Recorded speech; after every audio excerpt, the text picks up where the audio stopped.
나 이제 뭐 하지? 계속해서 글만 쓰고 공부만 하고 싶다라고 하는 것도 일종의 내 삶에 대한 어떤 두려움이었구나. 이제 아이가 문득 뭐 그런 말 하는 거예요. 아빠 여기 되게 바다 같아. 그래? 여기 아스팔트잖아. 그랬더니 여기 봐봐 가오리들이 되게 많아 이러는 거예요. 그 편안한 만족감 같은 것들이 인생을 저는 더 좀 좋아지게 만든 면들이 있는 것 같아요. 그래서 저라는 교과서에 이름을 붙인다면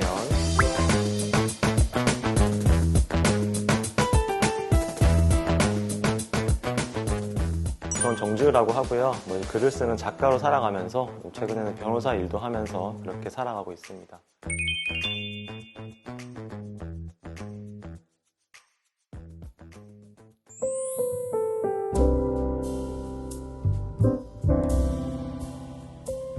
당연히 처음이어서 그렇겠지만 소설을 써서 투고도 해보고 공모전에도 내보고 이제 신춘문예도 내봤는데 거의 몇 년 동안 이제 계속 탈락을 한 거죠. 모르겠어요. 한 몇십 번 탈락했는지 제가 안 세어봤는데 한 몇십 번 탈락했을 것 같아요. 근데 그런 여정에서 이제 계속 소설을 쓰고 또 고치고 우리나라에서 어떤 소설을 써야 좀 받아들여질 수 있을까 이런 것들도 고민을 되게 많이 했었는데 계속 그렇게 글 쓰다 보니까 뭔가 점점 내가 정말 쓰고 싶었던 게 이게 맞나 싶은 생각도 되게 많이 들었어요. 그리고 내가 꼭 정말 죽을 때까지 소설만 쓴다는 것이 과연 내가 정말 원하는 일일까? 이런 고민을 막 많이 하다가 근데 글을 쓰는 건 또 되게 좋아했었거든요. 당시에 제가 또 대학에 가서 인문학 공부 이런 것들에 되게 관심이 많았었기 때문에 그러면 그냥 일단 인문학 책을 한번 써보자. 좀 전향을 하게 된 거죠. 소설을 쓰다가 이제 인문학 책을 좀 쓰게 되었던 거고 그때는 또 막연하게는 계속 이렇게 이제 글을 쓰고 평생 살아갈 수 있을 것 같았는데 또 책을 또 한두 권 내고 또 주변에 여러 가지 현실들을 고려하다 보니까 내가 대학을 졸업하고 아무것도 없는 상태에서 전업 작가로만 계속 글만 쓴다는 것이 막막하고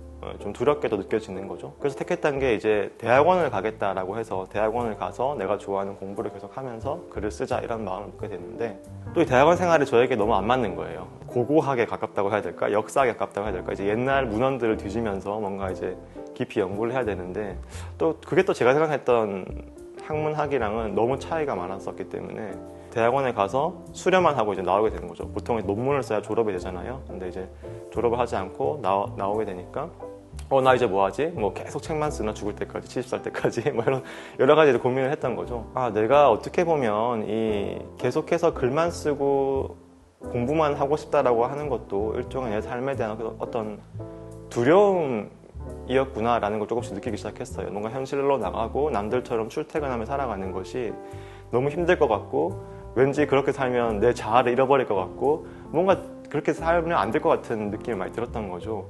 근데 이제 그 무렵에 느꼈던 거는 이 두려움을 약간 극복해 봐야겠다라는 생각을 하게 됐던 거예요. 하여튼 계속 어떻게 보면 그런 실패들이 막 누적돼 있었던 것 같아요. 최초의 꿈으로부터 진로의 어떤 변화 이런 것들도 계속해서 있었고 아마 많은 사람들이 그 정도의 실패는 겪겠죠. 근데 어떻게 보면 그런 실패를 이야기하는 것 자체가 좀 드문 사회고 왜냐하면 내가 실패자인 것 같고 낙오자인 것 같으니까 그런 것들을 고백하기가 좀 어려운 사회인데 저는 어떻게 보면 누구나 겪어가는 그런 실패의 여정을 또 이야기하는 것이 중요할 수도 있고 나쁘지 않겠다 그런 생각이 드는 것 같아요.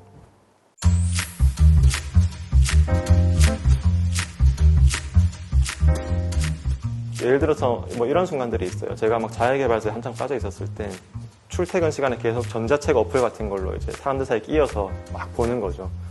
나도 빨리 월 1억 자동 실현을 수련해서 탈출해야 되는데 나만 지옥에 살고 있구나. 다들 아주 손쉽게 월 2천 정도는 그냥 벌면서 행복하게 제주도에서 글 쓰면 살고 있구나. 이런 것들을 이제 보면서 느꼈던 건데 어느 주말에 이제 아이랑 아침에 공원으로 산책을 나가기로 하고 손잡고 나가고 있었는데 머릿속은 역시나 이제 그런 생각으로 가득한 거죠.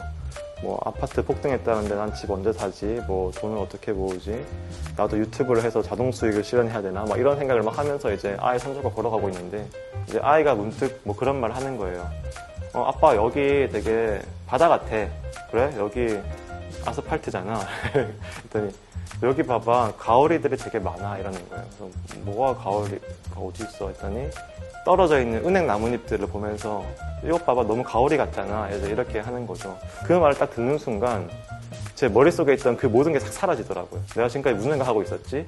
인생 노력은 노력이고 열심히 사는 건 열심히 사는 건데 그와 별개로 지금의 삶에서의 뭐 관계나 만족이나 이런 것들을 좀 총체적으로 성찰할 수 있는 좀 그런 글들을 쓰고 싶었고, 사실 뭐 그런 글들을 쓰고자 했던 게 이제 그 책이었던 거죠. 그래서 뭐 이제 그런 순간들을 경험하면서 되게 많이 느꼈던 것 같아요. 삶이라는 것은 여기 현재에 있는 것이고, 여기서 만족 못하면 죽을 때까지 만족 못하는 거구나.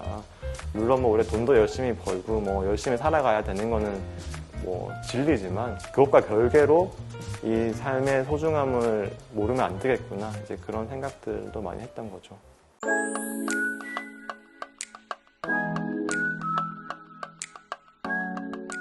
사실 전 로스쿨 1학년 때 처음에 들어가서 공부에 이렇게 적응도 하고 뭐 이런 게 되게 쉽진 않았어요. 처음에 성적도 되게 낮았었고, 공부가 너무 낯설다 보니까 인문학이랑 이 법학, 특히 수험 법학은 너무 달라가지고 공부하는데 되게 애를 먹고 있었는데, 이제 또 저희 아이가 찾아온 거죠. 저는 이제 당시에 뭐 공부도 공부지만 제 인생에서의 그 아이가 찾아온다는 최초의 그 경험도 너무나 신기했거든요. 사실 로스쿨 가는 것서 공부한다는 것은 이 아이라는 존재가 삶에 들어온 것에 비하면 너무 하찮은 일이었어요. 내가 지금까지 평생 이렇게 혼자의 삶을 가장 중시 여기면서 나를 위해 살아온 거잖아요. 부모님이 나를 위해서 도와주고, 그럼 난 나를 위해서 공부하고, 나를 위해서 책을 읽고, 나를 위해서 열심히 뭐 꿈을 향해서 뭐 글을 쓰고 했던 건데, 처음으로 이 아이라는 존재가 딱 삶에 들어오는 순간 하여튼 뭐 이거는 지각 변동이 엄청났던 거죠. 그래서 그 존재가 너무 신비롭고, 이 삶에서의 너무 새로운 이 이벤트를 뭔가 되게 잘 경험해야 된다라는 어떤 이런 의무감도 있었던 것 같아요.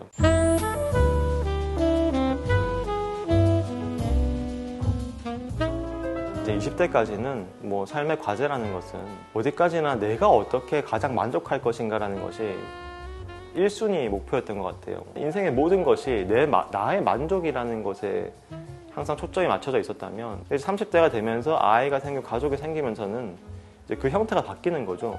이번 주말에 뭐 하면 좋을까라고 했을 때 나도 만족하고, 그래서 뭐 아이도 특히 좋아하고 아내도 만족할 수 있는 이번 주말은 뭘까? 이제 이런 고민들을 많이 하게 되고, 그 과정에서 당연히 자연스럽게 나의 욕망을 좀 양보를 하는 거죠. 뭐 흔히 사람들은 이제 이런 것들을 뭐 부모가 자식을 위해서 희생한다. 이 아이가 없는 분들은 안타깝고 되게 비극적으로 바라보지만, 사실 저는 전혀 그렇지 않았거든요. 오히려 전 되게 편안해졌던 게, 매 주말 매년 나를 만족시킨다는 그 고도의 어떤 행위가 어느 순간 되게 저는 피곤한 일이었던 걸 깨달았어요. 굳이 뭐 꼭 오늘 내가 정말 먹고 싶은 족발을 먹어야 되나? 아이도 맛있어 하는 돈가스 같이 먹으면 그 같이 먹는 과정에서 오는 행복도 있고, 오히려 욕망을 약간 자제하면서 받아들여지는 그 편안한 만족감 같은 것들이 인생을 저는 더 좀 좋아지게 만든 면들이 있는 것 같아요. 그래서 인생의 기준이라는 것이 되게 명료해지는 거죠. 지금은 이제 하루하루의 소중함과 아이와 보내는 시간과 행복한 가정이라는 것이 제 1의 목표이기 때문에, 어떻게 보면 책임감 속에서 자유로워졌다고 해야 될까요? 그런 면들이 좀 있는 것 같아요.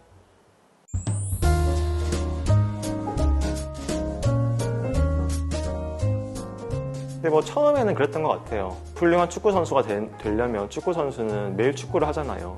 그러니까 내가 만약에 작가가 되고 싶다면 당연히 매일 글은 써야 되는 거죠. 그것은 그러니까 기본 중에 기본이라 생각했던 것 같아요. 그럼 무슨 글을 쓰지? 라고 했을 때 아무거나라도 쓰자라는 생각에 의무적으로 매일매일 아무거나 쓴 거죠. 뭐 일기도 쓰고 내 머릿속에 있는 생각들을 쭉 풀어내기도 하고, 그런 식으로 몇 년 동안 계속 그냥 글 쓰는 게 습관이 되다 보니까 지금은 사실 너무 익숙하거든요, 글쓰기가. 그냥 앉은 자리에서 내 머릿속에 있는 생각을 그냥 쭉 써내면 그게 글이 되는 거죠. 근데 이게 저는 약간 남들과 대화하는 거랑 되게 비슷하다고 생각을 하는데, 뭐 이 사회에 대한 생각이 들거나 뭐 어떤 재밌는 영화를 봐서 그 영화에 대한 생각이 들었어요. 그러면 친구한테 전화를 해서 야, 어떤 영화 봤는데 뭐 어떤 장면이 너무 좋았고, 뭐 어떤 배우가 너무 좋았고, 뭐 어떤 캐릭터성이 너무 좋았어, 이런 얘기 할 수 있잖아요. 근데 이렇게 이제 우리가 대화를 하는 걸 좋아하는 사람들은 대화가 너무 자연스러운 일인데, 그 대화를 그냥 글로 옮기면 글이 되는 거예요. 사실은 필요한 내용은 우리 안에 다 있는 거죠. 근데 이 글쓰기가 익숙하지 않고 글쓰기라는 것이 일상적이지 않다 보니까 마치 백지 앞에 앉으면 뭔가 마음이 답답해지고, 뭔가 우리 어릴 때부터 글쓰기 할 때마다 뭐 A+, B- 이렇게 성적으로 매겨졌던 것도 떠오르고, 여러 가지 어떤 강박들 때문에 이 글쓰기라는 걸 되게 힘들게 느끼는데, 그냥 저는 친구한테 전화할 바에 제 글을 쓰는 거죠. 그래서 전화하는 대신, 이야기하는 대신 글을 쓰는 거고, 이건 좀 일상의 습관의 문제가 아닐까, 뭐 그런 생각이 듭니다.